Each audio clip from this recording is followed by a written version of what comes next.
It's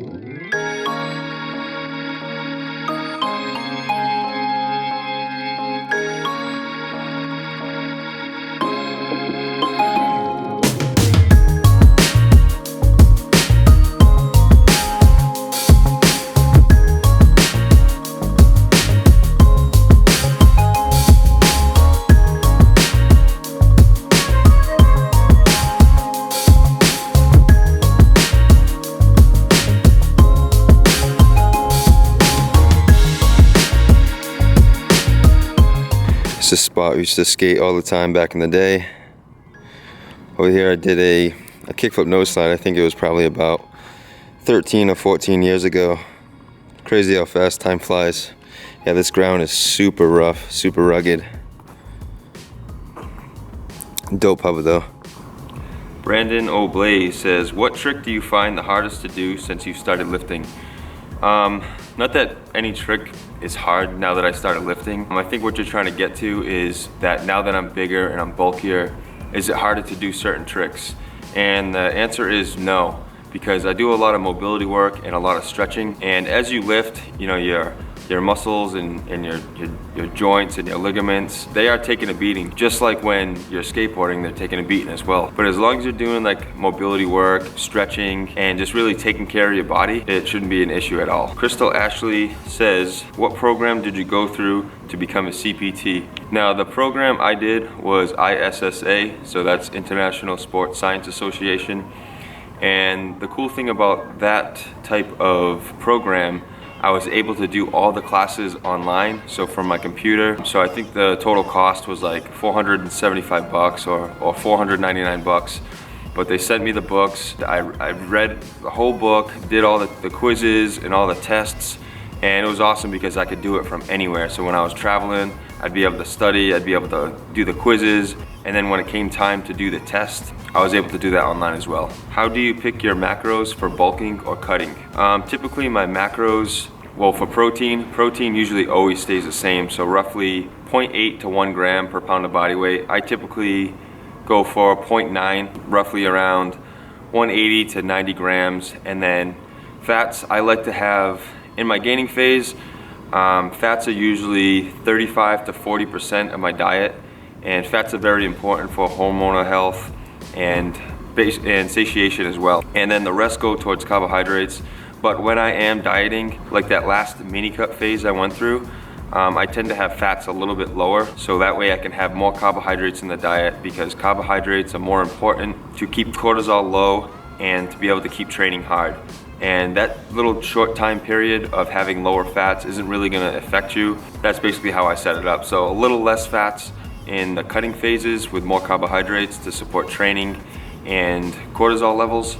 And then in my gaining phases, I usually favor fats a little more. It's basically like 40% of fat to carb ratio, and then 20% for protein. Would you rather have a 600-pound squat or 700-pound deadlift or 405-pound bench press? That's a tough question. I'd say 700-pound deadlift, just because that would be badass. Yeah, it's cool to have a good bench, but just to pull 700 pounds off the ground, that would be really, really awesome. So of course they are doing construction to build a better future. So that's what all this is gonna be.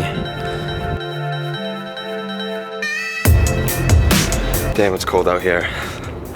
But it's definitely worth doing the question and answer here, just because this place is super cool.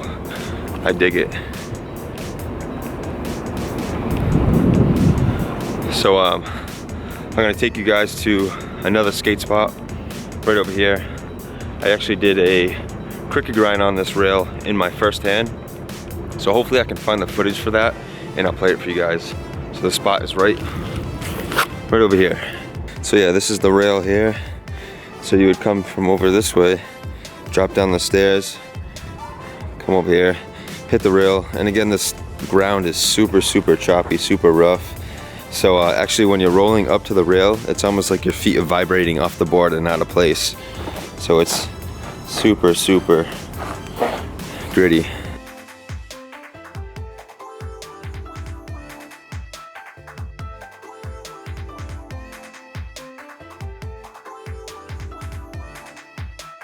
Rail's super good. The kink's not too heavy, nice and mellow. All right, let's get these next questions. Any meal tips for intermittent fasting with an 8-hour eating window? Thank you. Yeah, so intermittent fasting, for you guys who are not familiar with it, intermittent fasting is basically a time period where you only eat. So basically what it does is, instead of waking up, eating breakfast, you'll go a couple hours in the morning, maybe 4 to 6 hours of not eating, and then say you'll have your eating window from 12 p.m. all the way till 8 p.m. So therefore you only have a small little window to get in all those calories.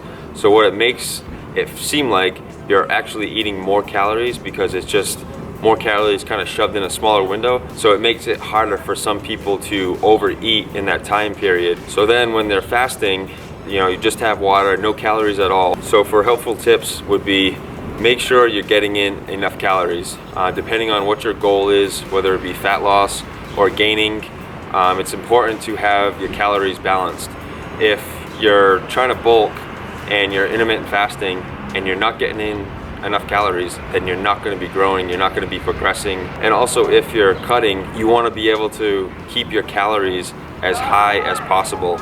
So if you are intermittent fasting, I would recommend you track your calories so you know how many calories you're consuming, because then when you hit a plateau, then you can easily just pull away 100 calories from your diet and then continue the progress. So number one with intermittent fasting is calories. Make sure you know what you're taking in. Is doing what you do now as a career sustainable? Is working in the fitness industry something you see yourself doing for 10 years plus? Yes, definitely. What I'm doing now, we're doing my online coaching. This is something I really enjoy. It's something I really love. And I just really love helping people. As many of you guys can see, like all the stuff that I'm doing here, like I don't really make money at all from YouTube. I'm doing this because it's fun and it also helps a lot of people. By me being able to reach more people, help them with their lifestyle, help them with their diet, help them with their training, help them put on muscle, help them get lean. This is definitely something I'm going to be doing for the rest of my life. Right now it's kind of winter time, so it's cold, but definitely when the summer comes, I'll be filming a lot more. I'm gonna film another video part, and as long as I can do what I love, then I'm just gonna keep doing it. Where do you think you would be if you had never broken your neck? That's actually a good question. On the path that I was on right before I broke my neck wasn't a very good path. I was drinking a lot, I was partying a lot. I'm a firm believer in everything happens for a reason.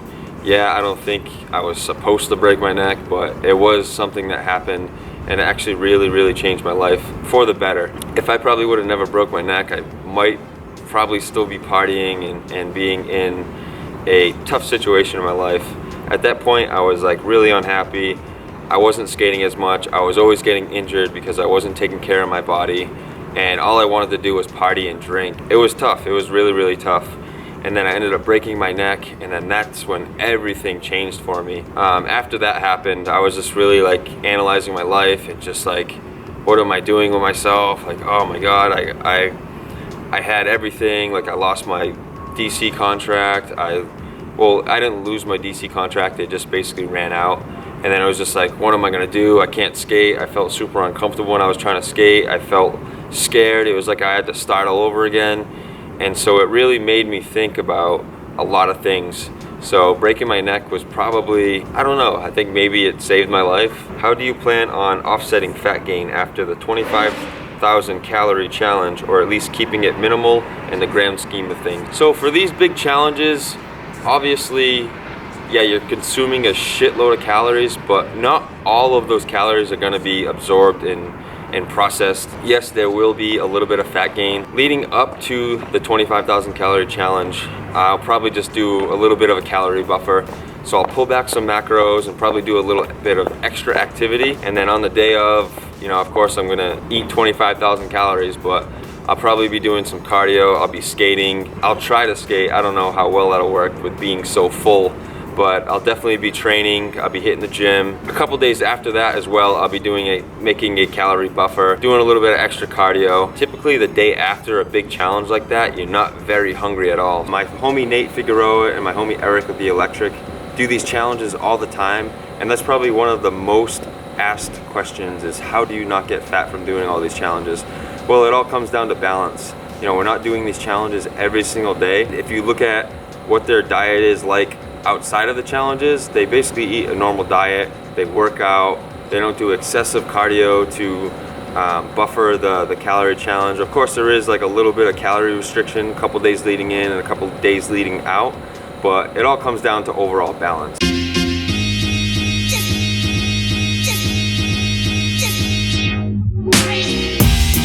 All right, guys, next spot right here. This is the double set that I ollied in the solstice video.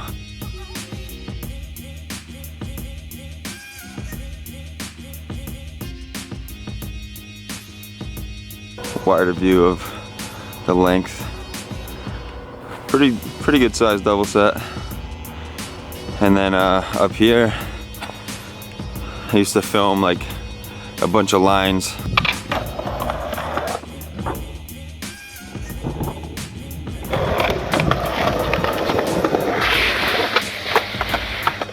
So there's a 4 stair up top, and then we would hit the 6 stair here.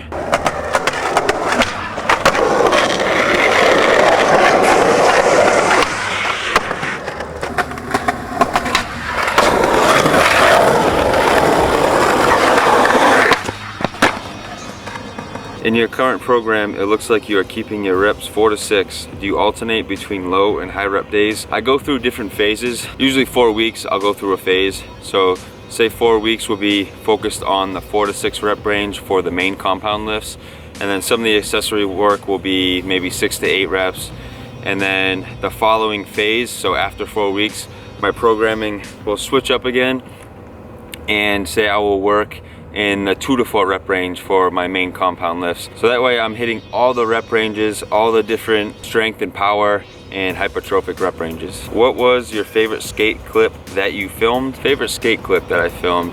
I think maybe the kickflip in Philly. It's that thing that was basically like a natural pyramid.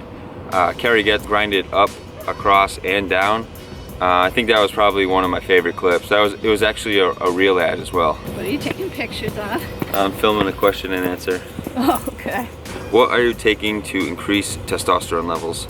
So as far as like anything like that increases my hormones for like testosterone wise, I'm not taking anything at all.